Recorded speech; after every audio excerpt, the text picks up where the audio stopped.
അമേരിക്കയിൽ പുരോഗമനവാദികളായ വൈദികർക്ക് വംശനാശം സംഭവിച്ചുകൊണ്ടിരിക്കുകയാണെന്ന് New York times മാധ്യമം റിപ്പോർട്ട് ചെയ്തു.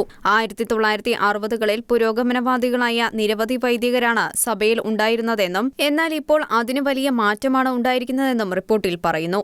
2020ലും അതിനുശേഷവും പൗരോഹിത്യം സ്വീകരിച്ചവർ ഭൂരിപക്ഷവും യാഥാസ്ഥിതിക നിലപാട് ഉള്ളവരാണ്. സ്വവർഗ വിവാഹം, വനിതാ പൗരോഹിത്യം, ഭ്രൂണഹത്യ തുടങ്ങിയവ സഭാപ്രബോധനങ്ങൾക്ക് വിരുദ്ധമാണെന്ന് ഇവർ പഠിപ്പിക്കുന്നു.